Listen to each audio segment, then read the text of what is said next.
Halo Sobat pencinta Donghua, kali ini kita akan melanjutkan cerita Battle Through the Heavens Benua Kaisar. Cerita dan video ini diambil dari channel Nobarta. Tanpa banyak basa-basi, mari kita simak alur ceritanya. Melanjutkan dari cerita sebelumnya. Mendengar ini wajah Xiaoyang menjadi sangat suram. Ada orang tua kuat di sampingnya. Mustahil. Aku tidak pernah merasakan keberadaan seperti itu pada tubuh Xiaoyan, ucap Xiaoyong. Kami tidak salah melihat. Namun bocah itu sangat bodoh. Bagaimana reruntuhan kuno dapat dimasuki oleh orang-orang biasa? Anak itu pasti akan mati. Kita tunggu kekuatan ini menghilang. Kami akan masuk untuk mencari anak itu, ucap pemuda dari sekte Yimo. Wajah Xiaoyong sangat buruk. Dia saat ini terluka serius dalam pertempuran dengan Xiaoyan. Namun apa yang dikatakan anggota sekte Yimo memang benar. Dengan kekuatan Xiaoyan saat ini, mustahil untuk bertahan hidup setelah memasuki reruntuhan ini. Banyak dari mereka diam-diam menatap reruntuhan dan menunggu insiden itu terjadi. Meskipun banyak orang kuat dari seluruh benua datang, mereka tidak bisa mendekati reruntuhan ini tidak peduli seberapa kuat mereka. Setiap kali mereka mencoba untuk mendekatinya, mereka akan terhalang oleh kekuatan yang tak terlihat. Kekuatan yang tak terlihat ini adalah sesuatu yang ditinggalkan oleh Zanlao. Tetapi semua orang berpikir bahwa itu adalah penghalang dari reruntuhan itu sendiri. Banyak orang kuat ingin membuka secara paksa. Awalnya mereka semua memiliki keyakinan penuh pada diri mereka sendiri. Setelah beberapa saat kemudian, mereka hanya kembali tanpa keberhasilan. Mereka menyerah dengan ide untuk menghancurkan dengan paksa. Dan hanya menonton pusaran energi yang sangat besar di reruntuhan dengan penuh semangat. Berharap bahwa 5 kekuatan utama datang dan menghancurkan penghalang tersebut. Pada saat yang sama ada kegemparan besar di antara keluarga Xiao. Scene berganti di aula keluarga Xiao. Seorang pemuda berjubah putih berdiri di depan Xiaoli dan Xiaolong. Tangannya sedikit gemetar. Ada beberapa noda darah pada jubah putih itu. Apa yang ingin dilakukan binatang kecil itu kepada Xiaoyan?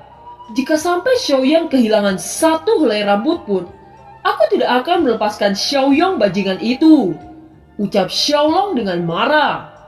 Pada awalnya Xiaoyong adalah jenius kedua keluarga Xiao. Tetapi karena penampilan Xiaoyan membuat Xiaoyong merasa bahwa posisinya terancam. Sekarang orang-orang yang dikirim oleh Xiaolong untuk melindungi Xiaoyan telah kembali dan melaporkan berita itu. Sontak itu membuat kemarahan Xiaolong meledak-ledak. Xiaolong beruntung mengirim seorang secara diam-diam untuk melindungi Xiaoyan. Sehingga dia mendapatkan berita sebesar ini. Di mana sekarang keberadaan Xiaoyan? Apakah dia baik-baik saja? Tanya Xiaolong memandang pemuda berjubah putih itu. Pemuda itu berkata dengan suara sedikit bergetar. Ketika kami diam-diam melindungi Xiaoyan, kami melihat Xiaoyang menemukan Xiaoyan. Kami bergegas maju untuk menghentikannya. Tiba-tiba kita dihentikan oleh banyak pasukan yang tidak lemah. Mereka adalah anggota dari sekte Yimo, ucap pemuda berjubah putih itu. Wajah Xiaolong menjadi semakin buruk. Jika Xiaoyan meninggal atau menjadi cacat, keluarga Xiao akan kehilangan kejeniusan yang tiada tara. Xiaoli yang berada di sampingnya membuka mulut, dia berkata, "Jangan khawatir, katakan perlahan kepada kami," ucap Xiaoli. Pria muda berjubah putih mengangguk dan kemudian melanjutkan. Sejumlah besar murid-murid sekte Yimo mengepung Xiaoyan pada saat Xiaoyan terdesak. Tiba-tiba sinar cahaya keemasan pecah dan naga petir emas keluar. Ketika kami akan bergegas untuk melindungi Xiaoyan, ada 2 jenis keterampilan bertarung yang bertabrakan. Kekuatan itu sangat besar. Setelah kedua keterampilan itu bertabrakan, sosok Xiaoyan naik di kepala naga petir memasuki pegunungan Tianmo. Tiba-tiba di pegunungan Tianmo muncul reruntuhan kuno lalu Xiaoyan hilang ke dalamnya, ucap pria berjubah putih itu. Ketika semua penatua mendengar kata-kata itu, mereka menghela nafas lega. Menurut informasi, Tidak ada satu orang pun yang bisa mengakses lorong reruntuhan kuno. Jika Xiaoyan berhasil memasukinya, itu berarti ada sesuatu yang luar biasa yang tidak diketahui oleh mereka. Namun meski begitu, kecemasan masih terlihat di wajah Xiaolong. Tunggu, kamu mengatakan dua jenis keterampilan yang sangat kuat. Satu mungkin dilakukan oleh Xiaoyang, bukan? Lalu siapa yang lain? Mungkinkah dilakukan oleh Xiaoyan? Tanya Xiaolong. Kami sangat jauh pada saat itu, dan kami tidak benar-benar melihat dengan jelas. Tetapi salah satu keterampilan bertarung adalah senjata peledak kaisar emas. Ucap pemuda berjubah putih itu. Begitu kata ini keluar, penatua yang duduk di aula termasuk Xiaoli seketika langsung terkejut. Senjata peledak kaisar emas itu sangat terkenal di klan. Senjata peledak kaisar emas adalah keterampilan tempur utama tingkat suci yang dimiliki Xiaoyong, yang menempati peringkat kedua dalam keluarga Xiao. Dalam kompetisi klan setiap 100 tahun, itu pasti dipraktekkan oleh Xiaoyong dan menempati posisi kedua. Siapapun yang memiliki keterampilan seperti ini, dia memenuhi syarat untuk berlatih keterampilan tempur di keluarga Xiao. Tetapi Xiaoyan mampu bertahan oleh serangan Xiaoyang itu membuktikan bahwa Xiaoyan memiliki kemampuan. Xiaoyang berkolusi dengan musuh untuk mengejar dan membunuh sesama anggota Xiao. Dan sesuai dengan aturan klan, menarik darah dan mengusir keluarga. Semua klan dengarkan, segera tangkap Xiaoyang. Ucap suara tegas Xiaoli bergema di aula. Semua penatua terdiam. Tidak ada yang keberatan dan tidak ada yang berani keberatan. Wajah Xiaoli sangat buruk. Ini adalah pertama kalinya hal seperti itu terjadi di klan yang tidak bisa dia toleransi. Terlepas dari apakah Xiaoyan dalam masalah atau tidak, hanya koalisi Xiaoyong dengan pasukan musuh sudah cukup untuk menariknya keluar dari klan. Selain itu, kolusi dan memburu pada klan yang sama adalah kejahatan besar dalam aturan klan. Dia secara alami tidak akan membiarkan momok ini terjadi. Saya tidak peduli siapa yang mengeluarkan keterampilan pertempuran tingkat kedua. Itu sudah membuktikan jika Xiaoyan layak menjadi anggota keluarga Xiao. Kalian tidak mempunyai hak untuk menolaknya. Ucap Xiaolong menoleh pada penatua lainnya. Sekarang kalian sudah melihat seorang jenius seperti apa Xiaoyan. Jika Xiaoyan berhasil selamat dari reruntuhan kuno, bukankah pencapaiannya di masa depan tidak terbatas? Ucap Xiaolong lagi sebelum membalik tubuhnya dan berjalan keluar dari aula. Setelah Xiaolong pergi, penatua yang bernama Xiao Wutian mengungkapkan senyum aneh dari sudut mulutnya. Xiaoli memandang bagian belakang Xiaolong dan menggelengkan kepalanya tanpa daya. Memang kejadian ini secara langsung membahayakan hidup Xiaoyan. Bagaimana mungkin Xiaolong yang menghargai Xiaoyan tidak marah?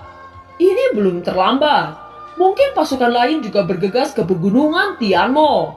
Tolong minta para tetua untuk menyiapkan pasukan mereka dan pergi ke pegunungan Tianmo. Ucap Xiaoli. Setelah mendengar perintahnya, semua penatua serempak berkata ya. Mereka berdiri lalu keluar satu demi satu. Xiaoli bergumam pada dirinya sendiri setelah melihat para tetua yang telah pergi. Sepertinya aku tahu dalangnya. Ucap Xiaoli. Xin beralih ke pegunungan Tianmo. Sebuah gerbang batu aneh ditangguhkan di puncak gunung. Gerbang batu lebarnya lebih dari 100 kaki. Pusaran energi yang dibentuk oleh energi yang sangat tipis di gerbang batu berputar secara tidak beraturan. Dan bahkan energi di sekitarnya tampaknya dihisap masuk. Karena kemunculan reruntuhan kuno, Gunung Tianmo kini menjadi sangat ramai. Di daerah yang luas di pegunungan Tianmo, bayangan hitam mengalir tanpa henti seperti semut. Dari waktu ke waktu banyak siluet yang lewat. Orang-orang ini mengendarai berbagai binatang terbang. Pemandangan seperti itu sangat jarang terjadi. Dari sini terbukti betapa besarnya daya tarik reruntuhan kuno. Sepertinya reruntuhan ini sudah terkubur puluhan ribu tahun di pegunungan Tianmo. Dan sekarang peninggalan kuno ini tiba-tiba muncul. Lebih dari 10 meter jauhnya dari reruntuhan, kerumunan orang berkumpul karena terhalang oleh kekuatan yang tidak bisa dijelaskan. Penantian panjang mereka masih tidak membuahkan hasil apapun. Aku dengar ada seseorang telah memasuki bagian ini. Aku juga mendengar bahwa tampaknya mereka berasal dari keluarga Xiao. Tetapi kekuatannya hanya di Kaisar Bintang Satu Menengah. Dan pemuda itu bernama Xiaoyan. Dia pria yang sangat beruntung. Tetapi bagaimana orang biasa seperti itu dapat memasuki keberadaan terlarang seperti reruntuhan kuno ini? Apalagi dia hanya Kaisar Bintang Satu Menengah. Saya khawatir itu bisa dianggap berkah atau bencana, ucap para ahli yang di sekitar kerumunan. Kebanyakan dari mereka merasa iri dengan keberuntungan Xiaoyan. Tidak lama setelah itu tiba-tiba terlihat celah spasial terbentuk di ruang kosong. Segera satu sosok perlahan-lahan muncul di udara. Orang-orang ini mengenakan baju yang aneh. Itu adalah klan iblis. Gumam semua orang. Setelah orang-orang dari klan iblis muncul di langit, mata semua orang memandang dan berkata, akhirnya orang-orang dari 5 kekuatan datang. Ucap semua orang yang bersemangat. Dengan munculnya klan iblis, 4 kekuatan utama lainnya juga muncul di langit di atas pegunungan Tianmo. Tidak ada yang menduga 5 kekuatan utama ini akan bersedia datang hari ini. Mungkin hanya 5 kekuatan ini yang dapat menghancurkan penghalang sehingga mereka juga dapat memasuki reruntuhan kuno. Orang-orang dari 5 kekuatan utama terdiri dari Sekte Yimo Lembah Tianming, klan pemusnahan klan iblis dan klan Xiao. Semua muncul di atas pegunungan Tianmo. Bahkan Yi Ying, Xiong Yuan, Yun Feng, murid kelas atas Lembah Tianming telah datang. Di benua Kaisar nama mereka memiliki bobot. Semua orang tahu bahwa generasi muda ini sangat kuat. Namun keluarga Xiao adalah masih yang terkuat. Segera mereka mengalihkan pandangan kepada cahaya keemasan itu. Mereka adalah anggota klan Xiao yang dipimpin oleh Xiaoli dan Xiaolong. Xiaolong menatap dingin orang-orang dari Sekte Yimo. Kemudian pandangannya bergeser di antara mereka sebelum berhenti pada sosok Xiaoyong di antara mereka. Dengan cepat Xiaolong melangkah ke depan. Telapak tangannya merobek ruang dan meraih Xiaoyong di tengah-tengah Sekte Yimo. Xiaoyong, kamu bajingan kecil. Berani-beraninya kamu menjadi pengkhianat, teriak Xiaolong. Kekuatan Kaisar Bintang 3 Xiaolong bukanlah sesuatu yang bisa dia tangguh. Telapak tangan yang tampaknya biasa sudah cukup untuk melukainya dengan serius. Tiba-tiba kekuatan yang sama bertabrakan dengan telapak tangan Xiaolong. Itu adalah Yi Zentian dari Sekte Yimo. Sekarang dia sudah menjadi anggota dari Sekte Yimoku. Oleh karena itu aku tidak membiarkan anggota Sekte Yimoku dibantai di depan mataku, ucap Yi Zentian. Xiaolong sangat marah mendengar ini. Dia hendak bergegas untuk menyerang Yi Zentian, tiba-tiba Xiaoli menghentikannya menggelengkan kepalanya. Baru kemudian Xiaolong menekan kemarahan yang berapi-api di hatinya. Tampaknya dia hanya mendengarkan kata-kata Xiaoli di dalam klan. Pada saat ini terlihat satu sosok bayangan muncul di antara keluarga Xiao. Dia adalah sosok cantik yang didamba-dambakan oleh seluruh pria, yaitu Xiaoqi. Kemunculan Xiaoqi menyebabkan banyak sensasi di ruang ini dan banyak mata beralih ke arahnya. Sebelum Xiaoyan muncul Xiaoqi, dia dikenal sebagai jenius pertama dari keluarga Xiao. Xiaoqi memenangkan tempat pertama dalam setiap kompetisi di keluarga Xiao. Dia juga memiliki Skyfire peringkat kedua di antara keluarga Xiao. Xiaoqi datang untuk berlatih di pegunungan Tianmo beberapa bulan yang lalu. Dan sekarang gerbang batu tiba-tiba muncul di atas pegunungan Tianmo.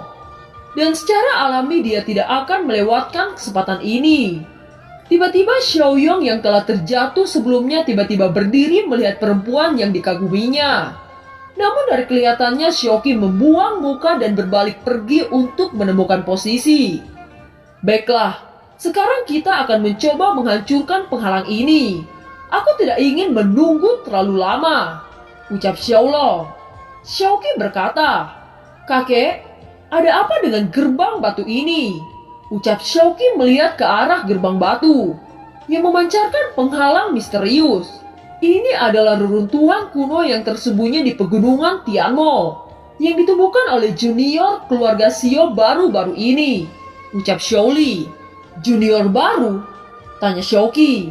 Banyak hal terjadi dalam keluarga kita akhir-akhir ini selama kamu pergi. Aku khawatir itu sesuatu yang membuatmu tidak dapat menerimanya. Ucap Xiaoli berkata dengan senyum pahit. Apa yang terjadi pada klan? Tanya Xiaoqi dengan terkejut. Sebenarnya itu bukan kecelakaan. Mungkin itu adalah hal yang baik untuk keluarga Xiao. Ucap Xiaolong. Xiaoqi, sekarang di keluarga kita jenius urutan pertama sudah bukan kamu lagi. Ucap Xiaoli. Bagaimana bisa? Apakah Anda mengatakan bahwa beberapa talenta baru telah muncul di antara keluarga Xiao dalam beberapa bulan terakhir? Ucap Xiaoqi. Ya, sebenarnya ada jenius yang muncul di antara keluarga Xiao dan dia bahkan melebihi dirimu. Ucap Xiaoli. Hanya beberapa bulan sebelum Xiaoqi pergi, bagaimana mungkin keluarga Xiao memiliki kejeniusan yang melampaui dirinya? Ini jelas membuatnya sulit untuk diterima. Xiaoli tersenyum tanpa daya. Hanya dalam beberapa bulan karena kemunculan Xiaoyan, kedamaian di antara keluarga Xiao hancur. Xiaoli merangkum singkat semua perbuatan Xiaoyan setelah dia datang dari benua Doqi hingga ke pegunungan Tianmo. Kamu mengatakan bahwa Xiaoyan memecahkan rekor yang ditetapkan oleh leluhur. Ucap Xiaoqi menatap Xiaoli dengan kaget. Ketika Xiaoqi pertama kali mencapai tingkat kaisar, latihan pertamanya hanya tidak lebih dari setengah bulan. Prestasi seperti itu sangat luar biasa di antara keluarga Xiao. Bagaimana mungkin Xiaoqi tidak terkejut dengan bakat Xiaoyan? Xiaoli mengangguk. Dia tahu Xiaoqi akan terkejut. Apalagi Xiaoqi berada di urutan pertama sebelumnya. Jelas dia ingin tahu kejeniusan orang lain yang telah melebihi dirinya. Mendengar kata-kata Xiaoli, Xiaoqi juga diam-diam mengagumi Xiaoyan. Saya mendengar bahwa Xiaoyan juga memasuki gerbang batu ini. Ucap Xiaoli. Xiaoqi terkejut. Sepasang mata yang indah memandang ke arah reruntuhan di kejauhan. Bisakah jenius itu berhasil keluar hidup-hidup?